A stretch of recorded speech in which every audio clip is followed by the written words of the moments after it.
Conocimos y platicamos con Gio, quien dejó la dirección de ingeniería de Fender Ensenada en búsqueda de su llamado, su propósito o como dice él, propósito. Un juego. Después de sanar C, ahora utiliza la Ayurveda como medicina de origen hindú para la sanación interna y externa, o como me lo definió. Yo me dedico a sanarme ayudando a sanar a otros que quieren sanar. Esto es Caminando entre Nahuales. Comenzamos. Pues yo, mi hermano, primero quiero agradecerte la invitación de ese proyecto personal del que te hablé hace tiempo, que por cierto este espacio está patrocinado por Nahual, @nahual.com.mx. Me gustaría que empezáramos por tu pasado y a la vez cómo llegaste a este presente, ¿no? Tienes, digamos, un background o un historial que te lleva a estar en donde estás. ¿Cómo de ser director de ingeniería en Fender, probablemente cualquier persona diría, oye, pues es un trabajo ideal, ¿no? Para Fender, ¿no? Yo personalmente, uno de mis conductores favoritos es John Mayer, que casi siempre toca con una Telecaster. De hecho, hay una versión de John Mayer. Sí. Entonces, ¿cómo fue o por qué pasaste de eso a lo que haces ahora? Muy bien, pues fue una transformación, ¿no? Yo me caso a finales de 2005, sin trabajo. Y una muy buena amiga, que en paz descanse, trabajaba en Fender y me conocía, me habla por teléfono y me dice, oye, ¿quieres trabajar en Fender? Y yo le digo, bueno, pues no tengo trabajo y apenas iba a empezar a buscar trabajo y me estás hablando, pues vamos experimentándolo. Pasaron menos de 3 meses y yo ya estaba en Fender. Entonces fue una cuestión casi automática. Yo nunca mandé un currículum a Fender, sino que primero me contactaron, ¿no? Entonces fue un proceso muy bonito de retomar mis raíces de ingeniería, que las había pausado anteriormente. Y pues siempre fue la motivación desde un sustento. Y la parte de ingeniería me gusta mucho por el orden, la disciplina, lo técnico, ¿no? Toda la armonización.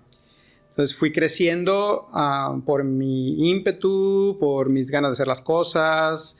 Trabajaba más horas de las que se tenían que trabajar. Me gustaba mucho cumplir con los objetivos. Y bueno, el premio de un buen trabajo siempre es más trabajo, pero también más confianza. Entonces, desde esa confianza, a los meses fui de ser un ingeniero junior, me convierto en coordinador de proyectos. Y en 2 años, 7 meses ya era gerente del departamento. Entonces sí fue una historia como de Ceniciento. De película, ¿no? Y bueno, eso llevó a más responsabilidad, más confianza también. Obviamente también más errores, porque a todos nos encanta hablar nomás de lo bueno, ¿no? Pues obviamente de lo que más aprendemos son los errores. No obstante, pues eran más los aciertos que los errores, porque cuando son más los errores que los aciertos, pues evidentemente no es sustentable, ¿no? Y pues te corren, ¿no? Entonces, la confianza, los aciertos, los resultados me llevaron a ser director de ingeniería en un poquito más de 5 años. En 5 años, eso fue... O sea, en el 2011. 2011. Sí. Pero, y concretamente, o sea, porque hemos hablado mucho nosotros del propósito, ¿no? O sea, sí. ¿Qué es o sea, qué sucede o qué falta, ¿no? Internamente para, digamos, pasar, o sea, dejar esa parte, esa pues bueno, una gran etapa de vida, ¿no? Sí. Y moverte a otra área, ¿no? Sí. De la que vamos a hablar ahorita. Sí, pues hay una paradoja que se llama la paradoja de la eficiencia y te dice que entre más bueno eres en algo, más se te carga, digamos, la mano, ¿no? Entonces, entre mejor resuelves problemas, más problemas te dan para resolver y así sucesivamente. Entonces, de ser un círculo virtuoso se convierte en un círculo vicioso. Entonces, es como esa famosa frase que dicen, me volví víctima de mi propio triunfo, ¿no? Entonces, todo en exceso es veneno, hasta lo que podemos decir bueno, ¿no? Entonces, empecé a sobrepasar mis capacidades, ¿no? de energía, de solución de problemas, mi agudeza mental, responsabilidades. Hubo un punto incluso en que existió la posibilidad de tener más ya responsabilidades en el extranjero incluso. Entonces, ese éxito me llevó a un desequilibrio que se manifestó en cuestiones ya de salud incluso. Exceso de estrés, hipertensión, sobrepeso. Entonces ya empecé a pensar, dije, bueno, a ver, gano muy bien, he sido relativamente exitoso, he crecido mucho, he madurado mucho, todos esos son los beneficios, pero ¿y a qué costo? O sea, siempre es costo-beneficio. Entonces, cuando empecé a sopesar los costos en mi salud y en las demandas de más beneficios, más productividad, más calidad, más ahorro, ya fue un punto en donde para mí se sobrepasó el equilibrio. Y concretamente dije, bueno, estoy casado, tengo 4 hijos, pues sí gano bien, pero ¿y si el costo es mi salud? Pues ¿qué tan sustentable es? ¿O cuántos años voy a vivir? O sea, ya se vuelven a cosas muy elementales. Entonces en ese momento dije, ¿sabes qué? Esto no está equilibrado. Yo lo veo en 4 aspectos, ¿no? Lo platicábamos la otra vez. Pasión, vocación, profesión y misión. Yo en Fender tenía la profesión, tenía la vocación, pero no necesariamente la pasión, no necesariamente la misión de vida. Entonces yo buscaba por fuera los otros 2 aspectos. Entonces llegó un punto un punto de inflexión y digo, ¿sabes qué? Necesito reformar mi vida. En ese momento no sabía exactamente cómo reformarlo, porque obviamente tenía miedo de dejar todo lo cómodo, el sueldo, el que dirán, por supuesto, pero cuando tienes miedo y llega por otro lado un dolor, el dolor, cuando sube el dolor, ya no te importa el miedo. Entonces, cuando fue mayor mi dolor, no me importó el miedo. ¿Sí? Y tomé la decisión. Con 4 hijos, una esposa, sin necesariamente tener otra copa en la mano, soltar una copa y no tener clara la otra. Obviamente, pues sí, con algunos ahorros, pero con más incertidumbre que certidumbre. Entonces, a los ojos externos pudieran decir, ay, oye, qué locura de decisión. No obstante, estaba escuchando mi voz interior y me estaba haciendo fiel a mí por primera vez en mi vida de una manera contundente al costo que fuera, porque la consecuencia de no hacerlo era quizá mi vida. Entonces, lo más importante es estar vivos y lo segundo más importante es sentirnos vivos. Entonces, yo estaba vivo, pero no me sentía totalmente vivo. Entonces, yo necesitaba rescatar el segundo aspecto, sentirme vivo. De lo que le vamos ahorita, ¿no? Tener la experiencia Así de la es, vida, porque sí. de otra manera entonces Así es podría tener, ser hasta una muerte ilusoria, ¿no? Exactamente, tener la pasión, tener la vocación, tener la profesión, tener la misión, esos 4 aspectos. Entonces cuando me salgo, te digo, más desde el dolor, sentí un alivio y en ese propósito, en ese inter de transición, encontré mayor claridad. Y ahorita podemos platicar de cómo lo encontré. Ok. Para que lo pueda comprender cualquier persona. Sí. Imagínate que yo soy un niño de 5 años, ¿no? Sí. Y te pregunto, ¿qué es lo que haces? ¿A qué te dedicas ahorita, ¿no? El día de hoy. ¿Cómo me responderías? Yo me dedico a sanarme ayudando a sanar a otros que quieren sanar. Concreto. Muy bien. Entonces, se podría decir que identificaste que empezaste a enfermar y primero sanaste dejando esa actividad que tenías, buscaste sanarte primero a ti mismo y ahora de alguna manera pues quieres compartir eso con los demás. ¿Ok? Entonces, ¿qué es lo que haces el día de hoy? ¿A qué te dedicas? Bueno, ya no para un niño de 5 años, ¿no? Ahora sí, okay. Tal cual. Bueno, estoy por concluir mi carrera de médico ayurvédico. Ayurveda es el conocimiento médico más antiguo del mundo, entre 5,000 y 8,000 años de antigüedad, y es considerada la madre de las curaciones. Tuve un llamado hacia eso, e independientemente de las historias, yo he descubierto en mi experiencia y en la experiencia de muchas personas que he acompañado, son muy efectivas las recetas y los métodos ayurvédicos. Entonces, la base es la alimentación. Y una vez que se comienza desde este punto, lo empezamos a complementar con otras técnicas como yoga, técnicas de respiración, que se le llama pranayama, sí, la meditación. Y todo tiene esto un sustento en 4 libros védicos. El más conocido es el Rig Veda, que la historia platica o cuenta, narra, que tienen un origen divino, ¿sí? Y que fue recibida esta información en aquellos ancestrales tiempos por personas muy sabias, muy conectadas. Los rishis, ¿no? Les llaman. Entonces, esta información fue escrita de manera como de poemas, en versos. Y de nuevo, independientemente de que algunas personas crean en ello o lo vean muy fantasioso, estas recetas funcionan. Okay. O sea, como ingeniero, lo que estamos buscando siempre es la efectividad. Siempre estamos buscando la causa raíz. Entonces, sí, tengo una parte muy poética, muy artística. También tengo una parte de que necesitamos dar resultados, ¿no? Porque si no es mucho ruido y pocas nueces, como dice el refrán, ¿no? O muy bonito formato, pero muy poco contenido. Se ocupan las dos cosas, la forma y el fondo. Entonces, desde la Ayurveda se ha convertido en una herramienta increíble para transformación personal, para influencia en mi familia, con mis familiares, con mis amigos y también con las personas que han confiado su salud en mi acompañamiento.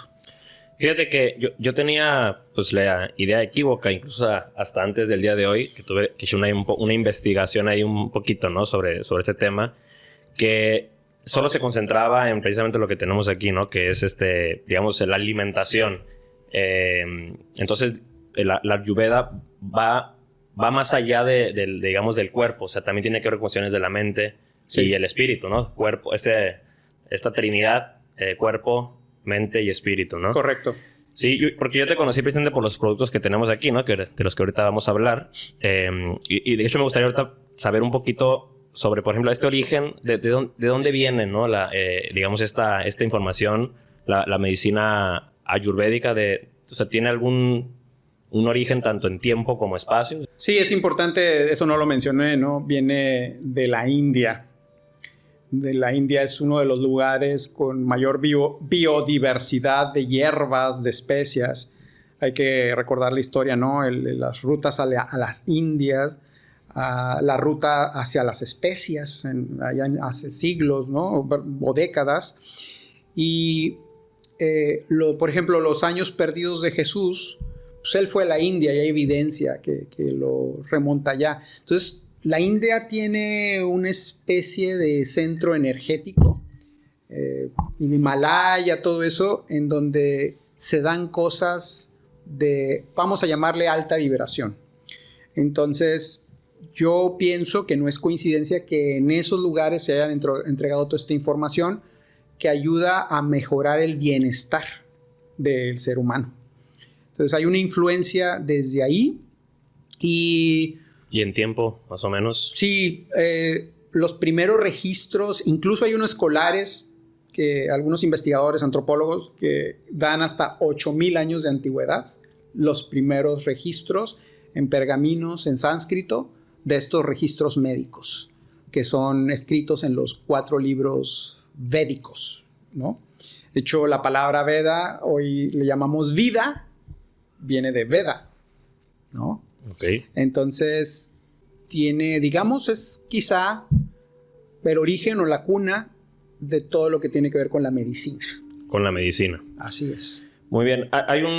Me gustaría que ahorita de las 3 áreas nos enfocáramos o tocáramos el tema, por ejemplo, del cuerpo, específicamente la alimentación. Sí. Y en ese sentido, quería preguntarte, en el pasado he tenido contacto con personas que están en el área de la nutrición y de alguna manera desde la parte esta científica he aprendido un poco y ahorita se habla mucho, ¿no? de que el intestino es como el segundo cerebro, ¿no?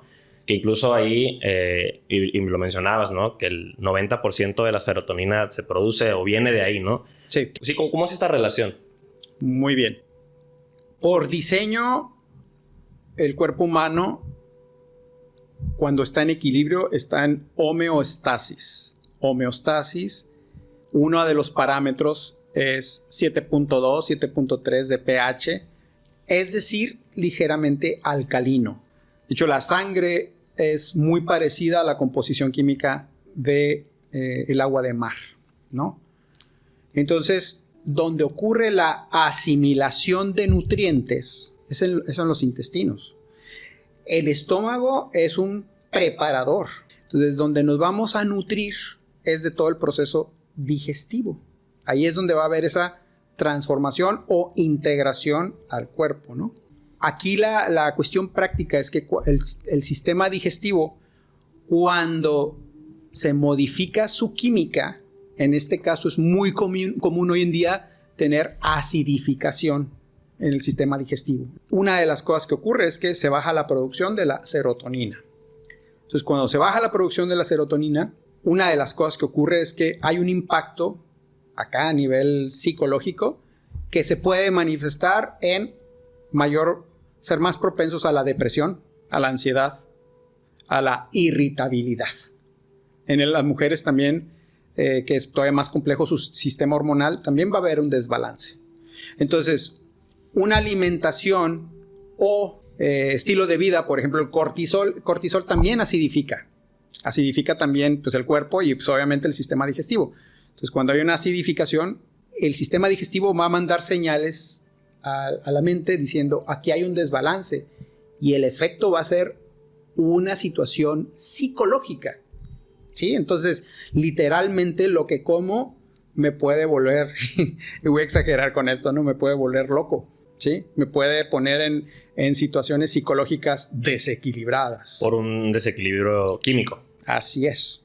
Entonces, está muy sencilla la explicación. Obviamente estoy sobresimplificando procesos muy complejos. Sí, o sea, hablar de este tema sería un solo tema para pero hay que pensar en esto. O sea, la serotonina, la mayor parte no se crea en el cerebro, se crea en el sistema digestivo. Eso nos está diciendo algo. ¿Y por qué estamos hablando tanto de la serotonina? La serotonina es uno de los neurotransmisores más importantes en el cuerpo, porque eso es lo que todos estamos buscando. ¿Qué estamos buscando todos? La felicidad. Cuando tenemos niveles altos de serotonina, tenemos estos niveles de felicidad. Si yo me siento extasiado, contento, en paz, relajado y tengo un medidor de cómo está mi neurotransmisor, serotonina, van a estar en niveles elevados. Hay una correlación. Entonces, si tengo una microbiota desequilibrada, sobre todo la parte acídica, mis probabilidades de que yo me sienta feliz son bajas. Ok. Además de la alimentación, ¿qué otros pilares consideras que son importantes para tener un cuerpo sano? ¿No? Hablando específicamente del cuerpo. Muy bien. Bueno, Ayurveda la base es la alimentación que se complementa con remedios, principalmente herbolarios. Todo es natural. Hay puntos de acupresión también, como digamos reflexología, que le llamamos puntos Marma, ¿sí? Habla acerca de la importancia del dormir bien, también como un pilar. Es fundamental, es uno de los puntos más importantes, saber dormir, tanto en la cantidad como la calidad del sueño, y crea ciertas rutinas de limpieza diarias, ¿no? Como el lavado nasal, el oil pulling, que es la limpieza de la lengua con aceite de coco. En fin, hay ciertas rutinas de mantenimiento. Ahora, Ayurveda va de la mano con yoga. Vienen del mismo origen. Okay. ¿Sí? Yoga significa unidad y de alguna manera Ayurveda son los dos hermanos, ¿no? El yin y el yang. Entonces, Ayurveda nos da un sustento físico. Yoga nos ayuda a, multiplicar los efectos de la alimentación. Porque yoga también estimula la generación de neurotransmisores, ¿no? Como GABA, oxitocina, endorfinas, dopamina, serotonina también. Ayuda a desintoxicar, ayuda a estimular los canales energéticos. Y esto va con técnicas de respiración que les llamamos pranayama, ¿no? Prana es la energía del sol, pranayama, entonces es absorber la energía del sol. Justo lo que se acaba de poner en la pantalla. Ahí, ¿no? Y entonces estamos respirando la energía del sol a través de la respiración, ¿no? Y la meditación. Ahí están los elementos fundamentales para lograr el 80% por lo menos de bienestar físico. Y todo tiene un origen en común. ¿sí? Que son los libros védicos, ¿sí? Muy bien. Ok, entonces ahora sí, vamos a hablar un poquito aquí de lo que nos trajiste el día de hoy, que son, pues, entre otras cosas, productos que comercializas, ¿no? Sí. ¿Cómo se llama tu marca? ¿Cómo se llama tu proyecto? ¿Es una marca ya? Sí.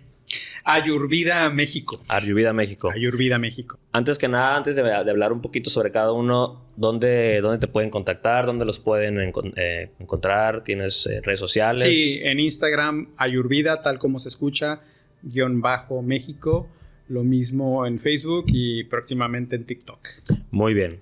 Entonces aquí por default tenemos 4 productos que yo... Bueno, este todavía no lo consumo. No, ya lo consumí, el pan de masa madre, sí. ¿Verdad? Que ya consumí, que tengo la fortuna de decir que los he probado. Y me gustaría, para aprender yo un poco más sobre ellos, pero también para compartir, que hablemos primero del masala chai. En concreto, sobre este producto que de hecho, bueno, viene lleno, pero ya ha sido utilizado. Sí, diario, ¿no? Se ha vuelto una bebida prácticamente del diario. Hasta me gustaría saber, ¿no? Incluso si tomarse una taza al día está bien, ¿no? Sí. Pero específicamente, o sea, ¿qué ingredientes tiene? Yo he escuchado mucho sobre el chai, ¿no? El té chai o afuera, ¿no? Pero ¿cuál es la diferencia del masala chai con respecto al chai, digamos, comercial o tradicional? ¿Cuáles son sus ingredientes? Y pues si nos puedes platicar un poco sobre sus beneficios también. Bueno, masala chai significa té de especias. Eso es lo que significa. Y hay versiones de chai de muchos sabores, ¿no? Básicamente la traducción es chai es té. Y si le ponemos otro nombre, pues es té con predominancia de ese sabor que lo hayan diseñado, ¿no? En mi caso, quise hacer una fórmula que incluyera las especies, digamos, más comúnmente empleadas en las diferentes versiones de chai de la India. ¿Esto viene de la India entonces? Sí. A la India llegaron los ingleses. Hay que entender que la India fue una colonia inglesa. Y el inglés trajo consigo el consumo de té negro con leche y azúcar. Eso es algo fundamental inglés, ¿sí? Entonces, cuando lo introducen en la India, a los hindús, bueno, más bien a los indios, quise decir, hindú es la religión, ¿no? Se les hizo muy desabrido. Imagínate, en la India están acostumbrados a estar siempre especiados, ¿no? Es muy común la comida hindú muy especiada. Entonces, claro, se les ocurre agregarle cardamomo, canela, pimienta y una increíble posibilidad de especias, ¿no? A los ingleses no les gustó tanto porque ellos pues, estaban acostumbrados a lo suyo. No obstante, se volvió algo muy popular en la India. Se creó esta fusión entre la influencia inglesa y de la India. A contrario de lo que mucha gente piensa, uno dice, el chai es algo ancestral. No, no es tan ancestral. Lo que es muy ancestral son el uso de las especias. Entonces, a mí en lo personal siempre me ha gustado un buen chai. Y hoy en día como que cada vez es más difícil conseguir un buen chai. Entonces, por ejemplo, tú lo diseñaste, digamos. Sí. Las especias aquí, tú hiciste las proporciones, sí, las seleccionaste. Sí. ¿Cómo? Sí, hicimos 17 diferentes fórmulas. Me acuerdo la primera que sabía mucho a clavo y me acuerdo que mi esposa me dijo, ¿sabes qué? Ni al caso. Entonces, tiene 15 ingredientes, es una fórmula muy compleja y a la vez balanceada. Pues nos tomó 17 fórmulas. Predomina el cardamomo. Muchos chais no llevan cardamomo porque el cardamomo tiende a ser muy costoso. Pero para mí el cardamomo es fundamental y le da calidad a un chai, ¿no? El té Assam de la India, obviamente canela. Hay 2 tipos de canela. La más rica es la de Ceilón, ¿no? Sri Lanka o Vietnam. Ese es el tipo de canela que lleva. Y pues una serie de especias, pimienta negra, pimienta gorda, que en Estados Unidos le llaman allspice, nuez moscada, raíz de regaliz, tiene hasta ashwagandha, laurel, albahaca, en fin. La complejidad es increíble y el sabor irresistible. Eso lo puedo constatar yo. Sí, eso sonó como así, ¿no? No es para hacer promoción, pero en realidad es mi producto favorito de hasta lo que he probado, ¿no? Sí, y sinceramente, la verdad, lo hice algo a mi gusto. a mi gusto, porque yo decía, yo quiero probar un buen chai. Y como también, la verdad, un sustituto del café. Sustituto del café. Sí. ¿Tiene cafeína entonces?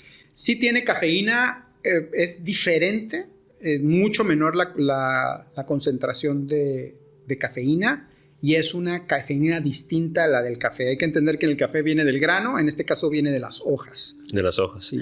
Y específicamente esta fórmula, Sí. digo, seguro que debe ser muchos sus beneficios, pero Sí. concretamente, pues sí, ¿cuáles beneficios traería al cuerpo, ¿no? Tomarse una taza al día?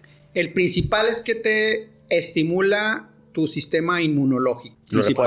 Lo refuerza. Te ayuda a equilibrar tu sistema digestivo. Por un lado, estimula la digestión, la equilibra. Y por otro lado, también ayuda a balancear el aspecto que hablábamos anteriormente de la bioquímica intestinal. Es decir, también ayuda a balancear tu sistema digestivo para que sea más alcalino, lo alcaliniza. Ok. ¿Sí? Y la parte de la cafeína también te da un estímulo. Un estímulo te da una energía. La ventaja de este tipo de cafeína es que no te da el bajón como lo da el café. Ajá. Y también hay versiones que hago sin cafeína. Versiones sin cafeína. Sí. Excelente. Ahora, la vez que fuimos a visitarte allá a tus tierras, nos diste a probar este pan, que es pan de masa madre. Sí. Con ghee, que ahorita también te preguntaré un poco. Sí. Y sal del Himalaya. Sí. ¿Qué es el pan de masa madre? ¿Cómo está compuesto? Muy bien, el pan de masa madre, pues la base es la harina de trigo. Es harina de trigo orgánica. Y la ventaja de este proceso es que es una fermentación, digamos, natural. ¿A qué me refiero con eso? Que se pone harina y agua y se deja fermentar. Entonces, una vez que se crea este fermento madre, que es el agente leudante, o leudante significa es lo que da la elevación y lo esponjosito al pan, ¿sí? No hay ningún químico sintético o inerte. Simplemente hay una comunidad de microorganismos ahí. Y esa es la parte de la levadura. Es un proceso completamente natural. Es un proceso completamente natural. De hecho, algunas personas le llaman fermentación salvaje. Silvestre. Sí, silvestre, ¿no? ¿Y por cuánto tiempo dura este proceso? Este proceso entre 18 y 22 horas de acuerdo a cómo esté también la temperatura, ¿no? A mayor calor, más rápida la fermentación, menor, se detiene un poco. Okay. Entonces, este proceso de fermentación reduce significativamente el gluten. Okay. El gluten. ¿Por qué es relevante? Porque el gluten es uno de los principales ingredientes a nivel mundial que nos inflama y que acidifica. Es bajo en gluten, entonces. Es muy bajo en gluten, sí. Entonces, eso significa que es más fácil de digerir. La razón por qué empezamos con el pan de masa madre fue específicamente mi esposa, Vanessa. Ella tenía problemas fuertes con el gluten. Y ¿inflamación? Sí, empezó ella con una solución que nos compartió en la familia. Ella ahorita lleva casi 3 años desarrollando esta receta y todavía le sigue haciendo ajustes. Así es que también cuando alguien le pregunta que si le enseñan a hacer pan de masa madre, ella dice, oye, sigo aprendiendo, ¿no? Entonces es un proceso increíblemente interesante y que ha llegado a esta versión. Es un pan denso, pesado, muy rico. Cuando lo probamos nos damos cuenta lo que realmente debería saber un pan vivo, ¿verdad? Porque ahora pues los panes normales llevan levadura pues inerte, ¿no? Una levadura, digamos, mucho más degradada, ¿no? Ok, y digamos, aparte de ser más fácil de digerir bajo en gluten, ¿tiene algún otro beneficio en comparación? Digo, concreto, ¿no? Seguramente que son varios, por las semillas, ¿no? También que trae. En comparación con el, digamos, pan comercial. Sí. Pues mira, por la combinación de semillas, como tienen ajonjolí blanco, ajonjolí negro, semillas de girasol, pepita de calabaza y avena orgánica. Es alto en omegas, por ejemplo, por todos los ingredientes. La versión que tenemos con harina integral también tiene buen contenido de fibra.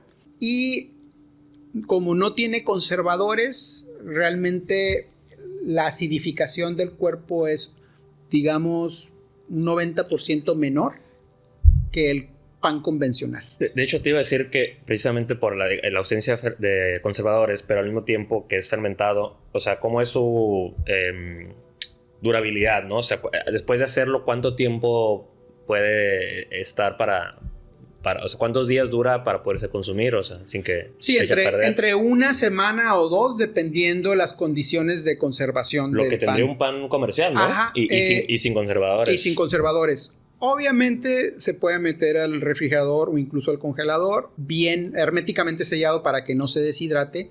Y siempre se recomienda comerlo caliente el pan, o sea, tostarlo, ponerlo en el comal, porque como es bajo en gluten, el calor es lo que le va a dar esa parte blandita, ¿sí? Okay. Y la verdad que el resultado, por más que se los platiquemos, hay que degustarlo para entenderlo, ahorita vamos a echarnos uno, pero lo vamos a acompañar precisamente de esto que está aquí. Con pasada también me hablaste sobre el ghee. Sí. ¿Qué es el ghee? Ok. El ghee es llamado en la medicina ayurvédica el oro líquido. De hecho, hay una frase famosa que dice: si alguien te viene a regalar oro, del que conocemos, oro metálico, en una mano, y te da ghee en la otra, que te quedes con el ghee, porque es más valioso. ¿Sí? Okay. Es marketinero eso. Sí, es considerado el producto animal más valioso que existe desde la perspectiva ayurvédica. Incluso hay un tipo de leche que le llaman A2, que ese tipo de mantequilla, esa leche, no vas a tener ningún problema incluso de colesterol. Okay. No hay colesterol. El ghee convencional también es bajo en colesterol, de acuerdo al consumo también, ¿no? Pero el punto del ghee aquí es un medio transmisor y protector. ¿Protector en qué aspecto? Crea un recubrimiento interior que impide el daño de los agentes acidificantes o de los radicales libres. Eso, ¿cómo lo pudiéramos ver más práctico? Es anticancerígeno, ¿sí? Okay. Es anticancerígeno. Y el otro medio que decía es transmisor. ¿A qué me refiero? Digamos, si yo me voy hoy en día es muy conocido la ashwagandha. Es muy conocida, ¿no? Que es para longevidad y rejuvenecimiento, nos da energía totalmente. O sea, es una maravilla de raíz, ¿no? O el chatavari, ese es para la regulación hormonal de la mujer. Entonces, si yo me lo tomo por sí solo, el chatavari o ashwagandha me va a dar de beneficio 10. Si yo lo junto con ghee, hago un grut, ¿no? O sea, una mezcla de ghee con el ingrediente en polvo, voy a tener el doble de beneficio. ¿Por qué? Porque el ghee penetra en los tejidos celulares de una manera mucho más profunda que los componentes por sí solos. Por eso son muy famosos los ghees medicados en Ayurveda, porque sabemos que va a potenciar el efecto de los suplementos, ¿sí? Fíjate que yo dejé de consumir mantequilla que te venden en el supermercado, porque después me enteré que, si me equivoco me corriges, que es principalmente margarina, ¿no? De origen vegetal.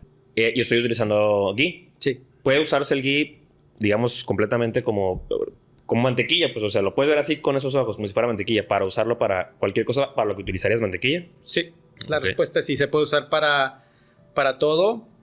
Sí es importante nomás aquí hacer una nota aclaratoria. Desde la Ayurveda hay 3 diseños de cuerpo: Vata, Pitta y Kapha. Y dependiendo de tu diseño, por ejemplo, a Vata le cae muy bien grandes cantidades de ghee. En mi caso, yo soy Kapha. Ahí tengo que regular un poquito el consumo. Ya esos son ya cuestiones muy técnicas, pero lo que yo estoy diciendo es que a todos nos cae bien, nomás que sí hay que ver la cantidad, ¿ok? En cada uno de esos doshas. ¿Cómo dijiste? ¿Era como 3 tipos de qué? Son constituciones o diseños de cuerpo. Constitución. Ajá, de acuerdo a Ayurveda. Vata, Pitta y Kapha. Me imagino que hay una metodología para poder determinar cuál es tu constitución, ¿no? Sí, hay varios tests y también se puede determinar de otras maneras. Muy bien. Lectura de pulso. Ok.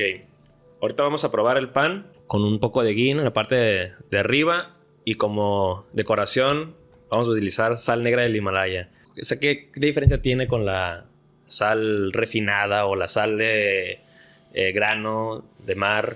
¿Cuál es la diferencia de esta sal? Bueno, esta sal, bueno, aparte del color, tiene trazas de minerales, una cantidad de las más elevadas que conocemos, entre 80, en ocasiones logramos ver hasta casi 94 trazas de minerales. Entonces, es importante porque hoy en día la agricultura moderna ha desmineralizado los suelos por los constantes ciclos de siembra y cosecha. Y entonces lo que estamos comiendo hoy en día está degradado precisamente de trazas de minerales, se han ido eliminando de nuestro sistema alimenticio. Y obviamente necesitamos muchas veces cantidades muy pequeñas de ciertos minerales que cuando no los tenemos vamos a tener efectos de desbalance de salud. Entonces, una sal de esta manera, de esta composición, quise decir, nos va a dar un mayor espectro de esas trazas de minerales. Es alta en sulfuro también, tiene un olor a huevo cocido, digamos es el doble de salada que una sal refinada o incluso... ¿Salada en qué sentido? Como sí, es más la sensación... sí, la sensación es más intensa de sal. O sea, utilizaría la mitad, digamos que... Exactamente. Okay. En términos prácticos es eso. Si yo estoy acostumbrado a ponerle en una receta una cucharada, de aquí ponle la mitad. Eso es en términos de la sensación. Ajá. Pero en términos, por ejemplo, de minerales es otra cosa completamente diferente. O totalmente, sea, incluso... ¿no? Sí, porque la sal de mesa, la verdad, no es recomendable consumirla porque de nueva cuenta es un producto degradado.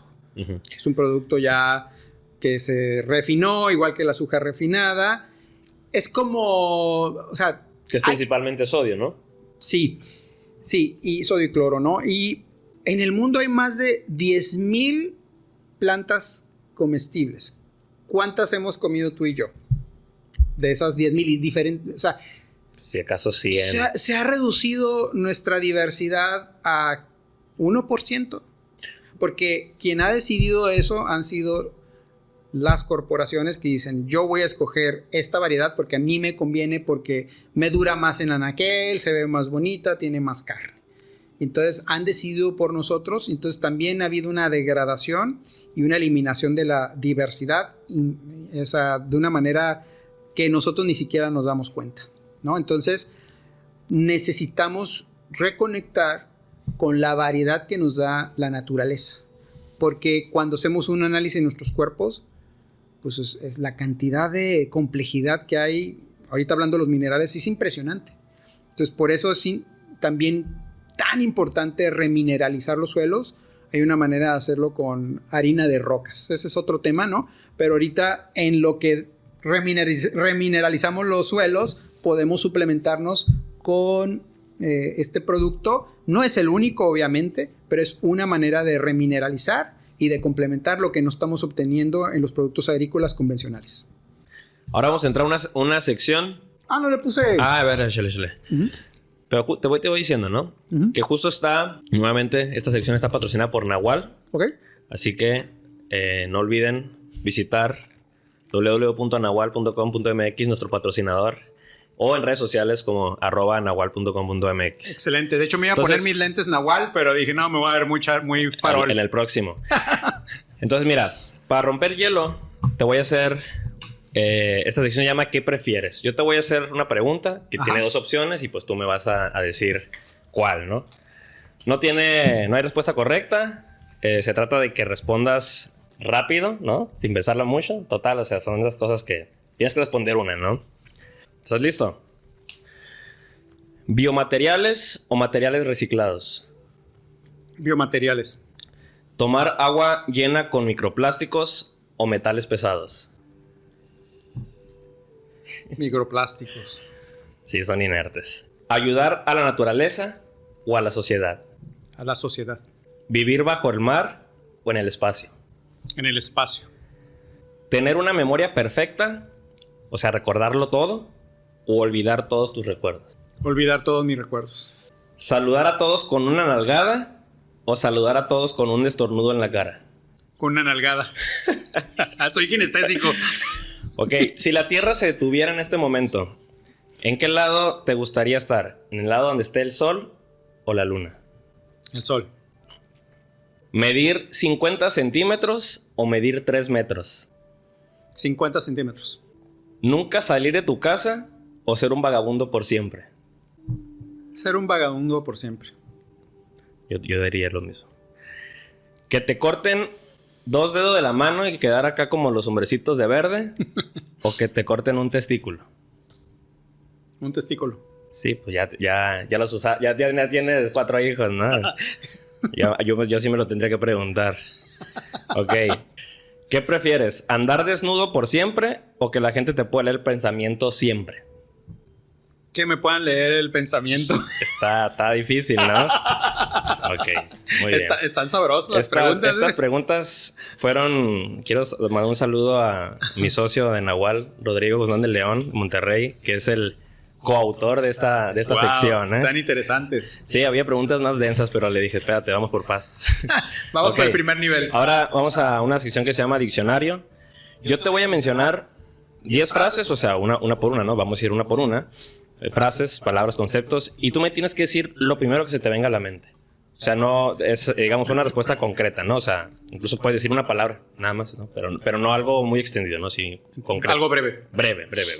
Incluso puede ser una palabra, una oración, lo que sea, ¿no? Pero eso sí tiene que ser lo primero que se te venga a la mente. Entendido. ¿Ok? ¿Listo? Ok. Sustentabilidad. El único camino. Plástico. Necesario con responsabilidad. Biomateriales. El gran reto. Innovación. El espíritu humano. Colaboración. El nuevo paradigma. Co-creación. Fractales. Greenwashing. Autenticidad. Consumismo. Con mi misma camiseta. Mano de obra mexicana. La mejor. Propósito. Un juego. Excelente. Muy bien. Ahora, por último, te voy a hacer son preguntas imaginarias, ¿no? Yo sé que conoces el proyecto Nahual, pero para que quede asentado, ahora sí que a la audiencia, mencionar que, además de que es el patrocinador de esta sección, Nahual es una marca mexicana que hace productos en donde la materia prima para esos productos son residuos recuperados o biomateriales. Y pues se busca que estos productos, pues al estar hechos con estos materiales, pues de alguna manera tengan un impacto, ¿no? en el medio ambiente, pero también en la manera de lo posible que también tengan un impacto en la sociedad, ¿no? Entonces, tú ya conoces un poco de lo que es Nahual. Entonces, imagínate que tienes aquí una máquina de Nahual, una inyectora, una máquina mágica, ¿no? Que es capaz de hacer cualquier cosa, ya sea con materiales recuperados o con biomateriales. ¿Qué harías?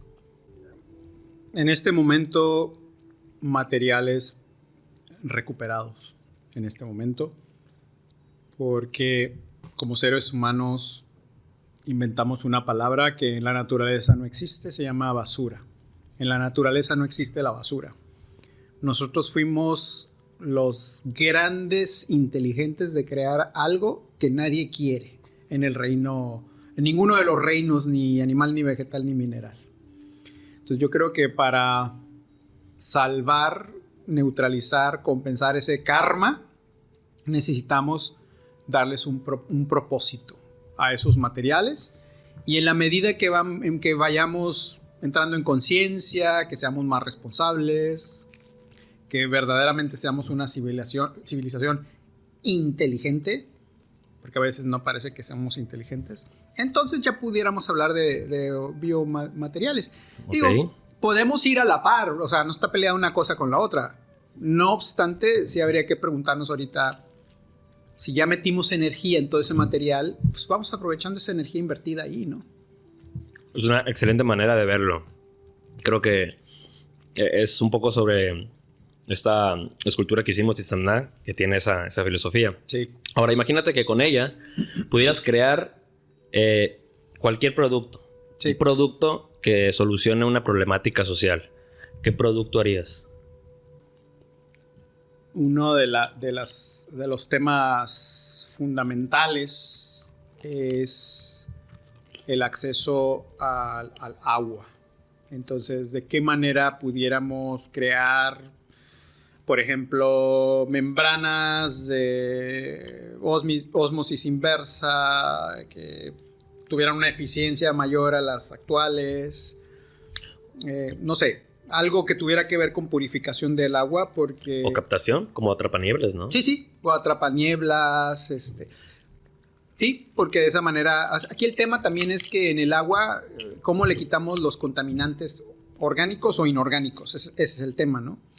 Y sí, ¿cómo llegamos a la solución más sencilla, más elegante, más fácil de desplegar, con materiales pues que los podamos redirigir, ¿no? De que en vez de que se vayan a un relleno sanitario, pues que se puedan darles una segunda vida, tercera vida, darles otro propósito. ¿Crees que el agua pudiera ser,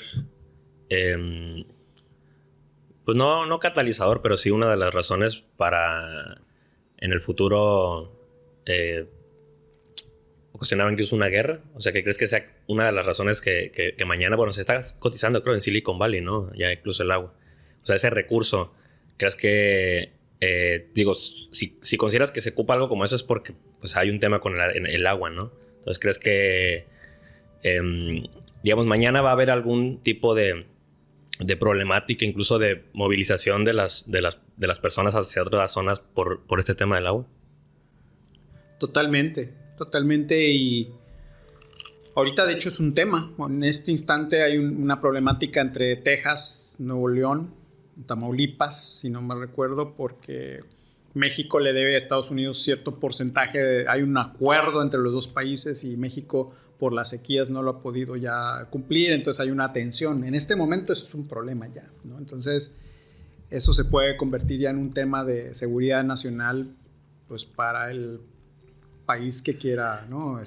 Defender sus derechos. Y aquí, ni sin irnos muy lejos, la presa Hoover y el río Colorado. Sí, y si me permites otro aspecto también, es bien importante cuando vamos a diseñar, tomar en cuenta este modelo de la cubeta, taparle los hoyos, ¿no? ¿A qué me refiero? Es el sistema, ¿qué pérdidas tiene, no? O sea, ¿cómo lo podemos hacer más eficiente? Y ahorita hablando del tema del agua, uno de los principales problemas del uso del agua es el sanitario. Entonces, una de las cosas que yo me quiero dar la tarea más adelante es cómo logro que en mi casa, se va a escuchar muy drástico esto que voy a decir, por eso lo planteé a mi esposa y no le gustó. O sea, ¿cómo hacemos que en nuestra casa no ocupemos papel sanitario y reduzcamos el consumo de la taza del baño 90%, 95%? Y hay maneras hoy en día, bidet, sanitarios secos, recirculantes. Cuando tú le quitas el líquido a los desechos orgánicos, se bajan los olores. El gran bronca es los olores. Entonces, o hay sanitarios deshidratadores. Y de esa manera, mi consumo de agua per cápita o por familia se reduce. Entonces, no nomás es qué tanta agua se requiere suministrar a la casa, es qué tanta agua puedo dejar de consumir, y de las principales es el sanitario, ¿no? Para nosotros es cómodo y creamos aguas negras, pero en realidad eso es un temazo. El manejo de residuos orgánicos sólidos que van por el sanitario es un tema que a esta edad estamos como cavernícolas. Me has comentado un concepto, las ecoaldeas. Sí. Me imagino que esto sería un básico, ¿no? En una ecoaldea. Totalmente. Fundamental. Y, por ejemplo, este tipo de los productos, ¿no? De Ayurveda México. Sí. ¿Los pudieras plantar tú en un prototipo de ecoaldea? O sea, aquí en la tierra de aquí, o tiene que ser en la tierra de la India. Las semillas, por ejemplo. Se puede buscar con invernaderos Se pueden hacer análisis de los tipos de clima, de los tipos de suelo y replicar las condiciones en donde ciertas hierbas, ciertas plantas potencian sus componentes terapéuticos. Entonces la respuesta es sí, sí se puede hacer. De hecho, por ejemplo, aquí, no sé, aquí en México, en Oaxaca se produce jengibre, se produce cúrcuma, se produce cardamomo. Es de muy buena calidad, ¿no? Entonces, aquí el frijol mungo, que es la base de la desintoxicación, yo lo consigo de muy buena calidad en Sinaloa, ¿sí? Entonces, de que se puede hacer, se puede hacer. Se puede hacer. Obviamente hay que saber aprovechar la tecnología, ¿no? Si voy a tener climas controlados en un invernadero, bueno, pues con paneles solares para que eso no me esté generando contaminación, más dióxido de carbono. O sea, si al final lo que estamos buscando es los beneficios terapéuticos, una opción es, bueno, ¿cómo me traigo esas plantas que son únicas? O también, ¿cómo empleo equivalentes desde la herbolaria mexicana? Entonces, una de las cosas que yo voy a hacer también, voy a también ampliar mi conocimiento en la herbolaria de América mexicana, ¿no? Entonces, de esa manera, si no tengo A, puedo usar B y lograr el mismo resultado, ¿no? Digamos que puedes adaptar la tierra, ¿no? Con los minerales necesarios para poder crecer estas plantas. Puedes controlar un microclima, ¿no? Para tener las condiciones, temperatura, humedad, asoleamiento. Ya lo tienes todo, ¿no? Un terreno replicado, un escenario replicado para... ¿Crees que hay algo más? O sea, ¿por qué hay cosas que se dan allá en la India y aquí no? ¿Crees que hay algo más con, no sé, ya un tema de geolocalización o... Pues sí, o sea, simplemente estar en otro lugar que tenga una incidencia del sol, de los vientos, qué sé yo. Sí, totalmente. De hecho, nos podemos ir a este tema, ¿no? Que desde las perspectivas científicas es muy, muy cuestionado. Pero ya es que en la Tierra hay puntos energéticos o chakras, ¿no? Portales, aspectos que pueden ser medibles, ¿no? O sea, la Tierra tiene un campo magnético, entonces hay puntos en la Tierra en donde el comportamiento electromagnético o magnético es distinto. Entonces, todo esto incide en las plantas, pues, claro, porque hoy en día sabemos que la materia no existe, lo que existe es energía, todo es energía, entonces pues el magnetismo, pues por supuesto que va a influir, ¿no? Entonces hay tantos otros aspectos tan sutiles que todavía no conocemos. Entonces que también sería soberbia de nuestra parte decir, sí, yo lo puedo replicar. Pareciera que me estoy contradiciendo. No obstante, por otro lado, me voy a lo mejor hablar mucho desde mi hemisferio más creativo, más intuitivo. Creo que cuando haces las cosas desde una buena intención, desde el amor, desde una energía de compasión, una energía positiva, constructiva, eso también las plantas lo sienten, ¿sí? Entonces me atrevería a decir que eso también ayudaría mucho en la producción de las plantas, ¿no? Y yo sé que esto de lo que yo estoy hablando, pues alguien que sea muy escéptico, muy lineal, muy cuadrado, muy científico, va a decir, pues, ¿de qué está hablando, no?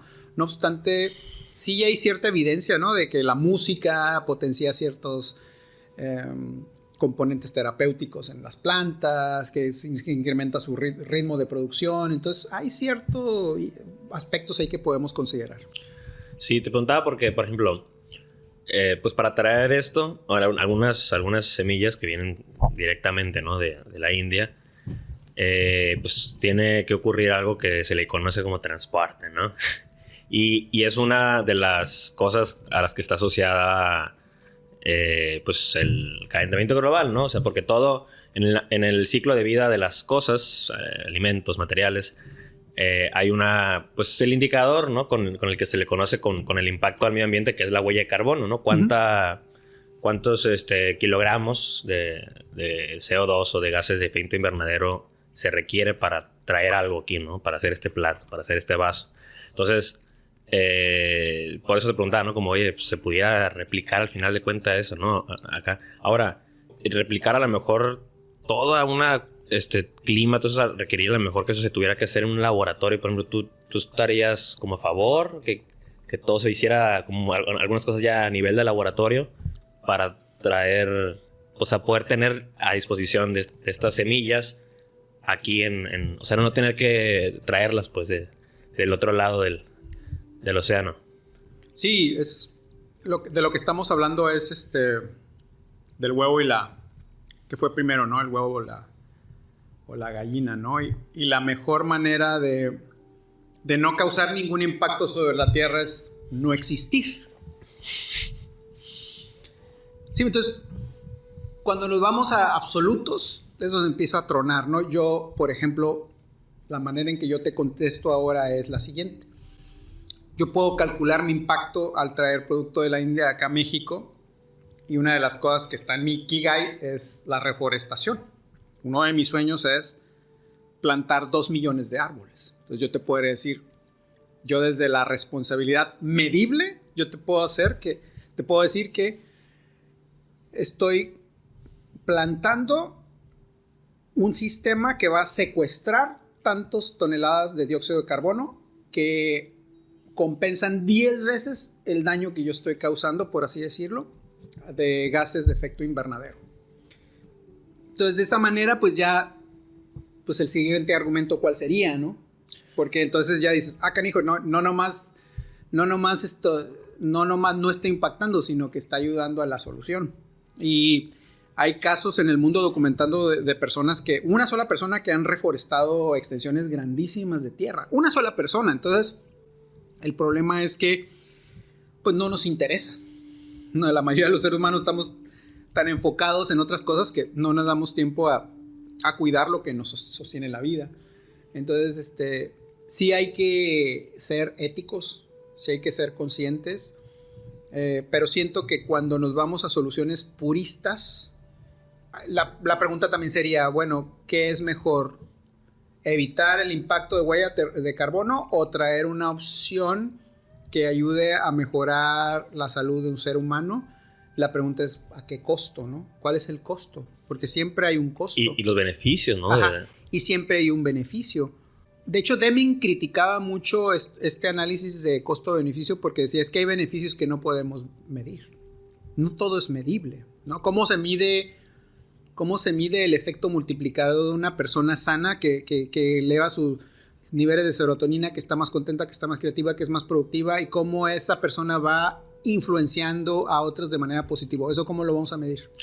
De hecho, pues también al principio de incertidumbre, que dice que nunca puedes saber exactamente el estado en el que está algo, ¿no? La temperatura, porque siempre está moviéndose, ¿no? Totalmente, ¿no? O como el agua destilada, ¿no? Que la puedes destilar a tal grado tan pura que luego que cuando ya entra en contacto con el ambiente se contamina inmediatamente porque se disuelve el dióxido. O sea, a veces yo pienso que la perfección se acerca más a lo que nos da paz y no que nos lo roba. O sea, algo que es sencillo y no que es complejo. Entonces yo pienso que en la búsqueda de la paz no hay que perder la paz. Sí, fíjate que yo eso digo, a ver, yo creo en el cambio climático, o sea, además eso es evidente, ¿no? Pero que yo no se lo atribuyo a un origen pues del hombre, ¿no? O sea, para mí tiene que ver con un tema del sol, de los ciclos solares, pero más que nada lo preguntaba porque fíjate que nosotros ahorita de alguna manera estamos... Es imposible ser completamente sustentables, es imposible no tener un impacto, o sea, siempre va a haber...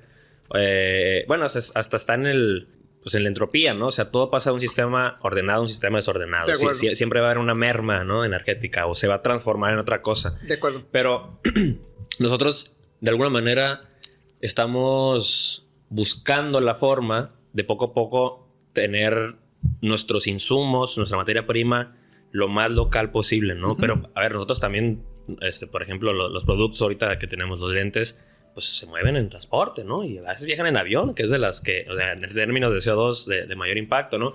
pero al final buscamos que la materia prima se recupere en México, se procese en México, ¿no? Los insumos sean mexicanos. Y es difícil, ¿no? Es difícil, pero en ese sentido la pregunta, ¿no? Como de que, o sea, ¿pudiera esto en algún momento autoproveerse, ¿no? En ese sentido era la pregunta más que nada, ¿no? Totalmente, y esa es la aspiración, cómo creamos un sistema pues lo más sustentable, ¿no? De lo que habla permacultura, ¿no? Cultura permanente. Todo siempre es un proceso y el proceso correcto genera los resultados correctos. Entonces, siempre hay que estar viendo el proceso como las dos ruedas de la bicicleta, ¿no? La primera rueda es sostener el sistema, la segunda rueda es mejorar el sistema. Sostener una estabilidad es horizontal, mejorarlo es un cambio de paradigma, es vertical. Es lo que llaman Kaizen los japoneses, ¿no? Entonces primero estabilizo, luego mejoro. Estabilizo, mejoro. Un escaloncito. Se puede ver también como una espiral, ¿no? No existe un ser humano que sea un resultado. No existe alguien así. A ver, vamos a buscar a alguien perfecto. Vamos a buscar a alguien, incluso los expertos, los premios Nobel, son especialistas, son expertos en el pasado. No hay un experto en el futuro. ¿Dónde hay uno? Que me pase su Instagram. Entonces muchas veces el experto y el especialista en el pasado se convierte paradójicamente en el bloqueo del nuevo paradigma.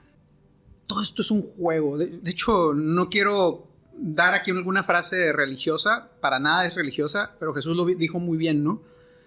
De los niños es el reino de los cielos. Y lo dijo porque él entendía perfectamente que en el momento que dejamos de jugar, maravillarnos, estamos muertos. Por eso esa frase que dice, ¿no? El ser humano muere a los 25 años y lo entierran a los 65, ¿no? ¿Por qué? De hecho hay un estudio muy famoso que lo financió la NASA, ¿no? Y cuando nacemos los seres humanos somos altamente creativos, pero ya a esta edad solamente el 2% de los seres humanos son altamente creativos, ¿no? Porque el sistema necesita salchichas para el paquete. Ocupa esclavos, ocupa yes man, no man, gente dormida con un montón de cosas, ¿no? Entonces, despertar es la capacidad que tengamos de sacar estos talentos, ponerlos al servicio. ¿Y cuál es mi capacidad de disfrutar? Y el disfrute tiene mucho que ver con compartir, con colaborar, con hacer familia. Ese es el disfrute, ¿no? Eso es lo que crea la serotonina. La dopamina, que es el placer, eso siempre es individual. La serotonina siempre se expande en la comunión, en la comunicación, en la colaboración, ¿sí? En la participación. Entonces, entre más aislados estemos, la dopamina, que es adictiva, e inhibe la serotonina. Entonces, entre más placer busco individual, más infeliz me voy a sentir.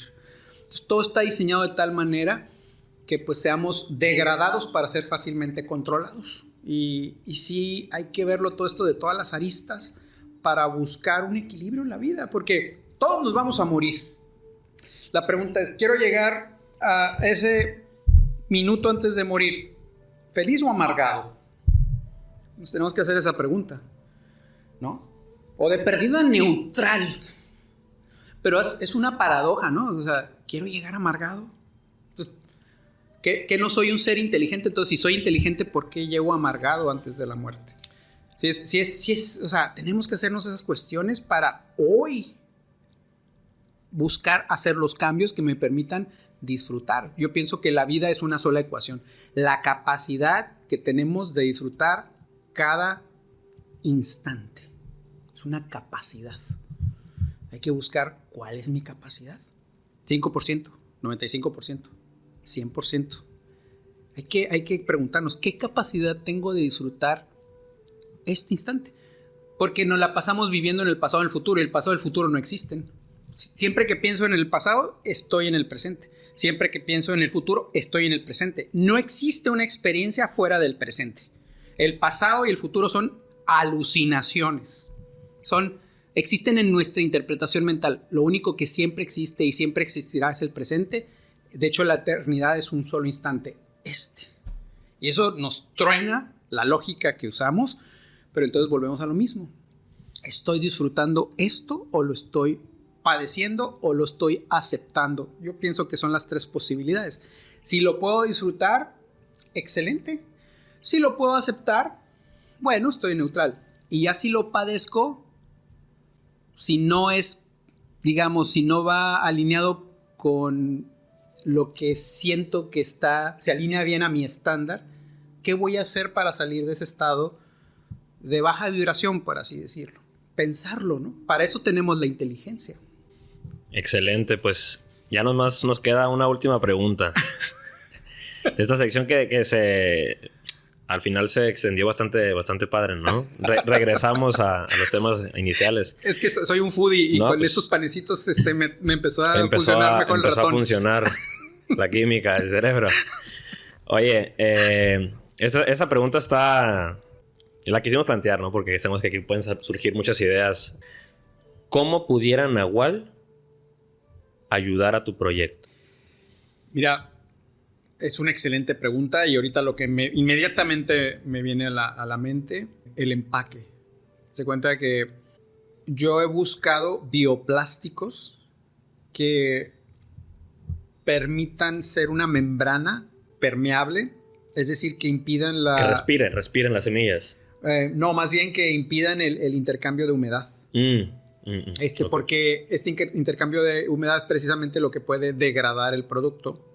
Por eso el uso de plástico, aunque hemos buscado plásticos supuestamente bioplásticos, aunque yo ya investigando más a fondo, la conclusión que en mi limitada investigación no soy experto, me declaro, a lo mejor estoy diciendo una barbaridad, pero no existe un bioplástico per se que sea verdaderamente degradable en la naturaleza, sino que dicen es que es degradable.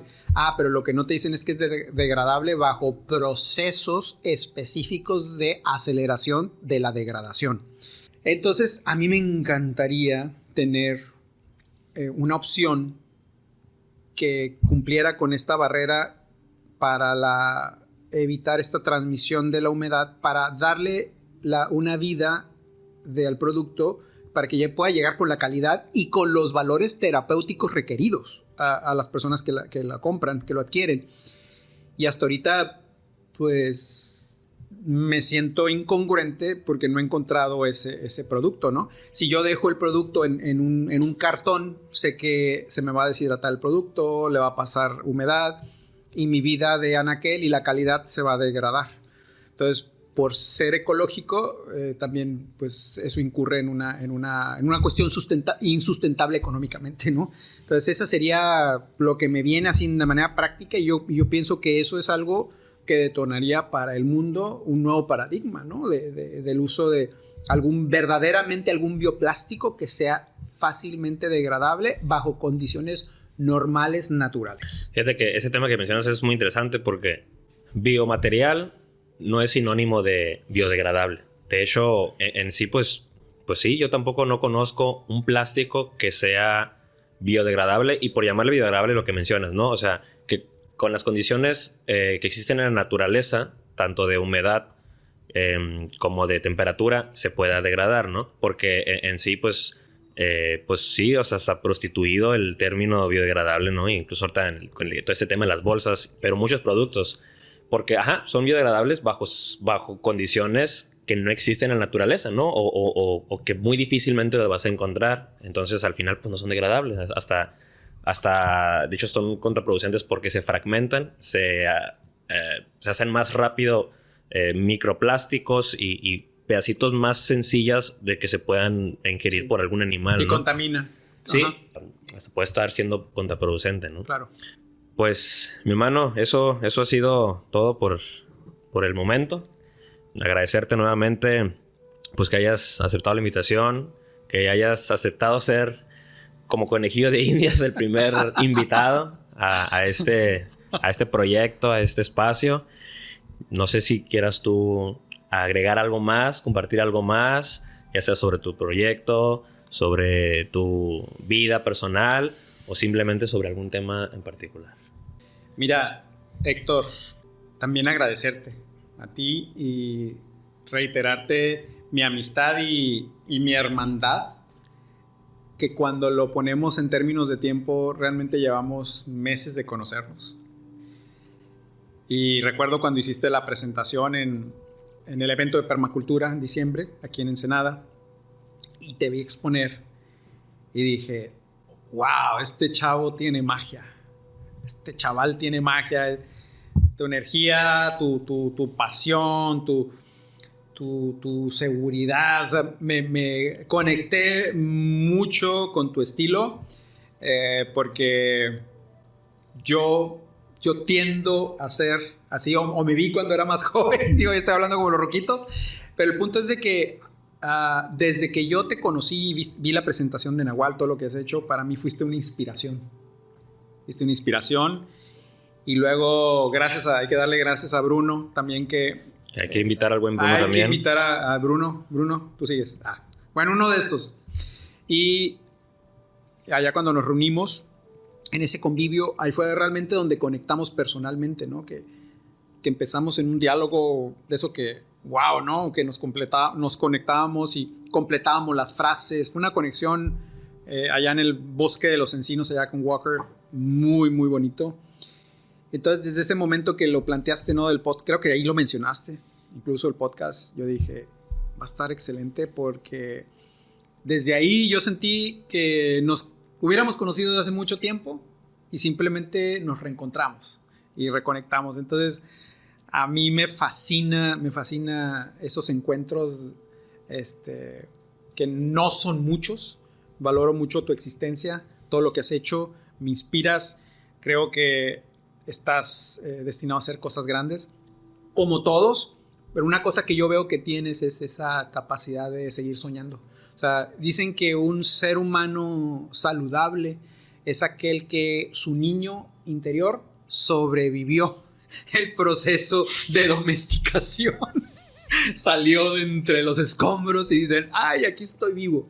Y yo creo que algo que tú tienes es que lograste mantener tu niño interior conectado a tu adulto, y eso se refleja en tu trabajo. Entonces, yo te agradezco esto que estás haciendo, la pasión, las ganas.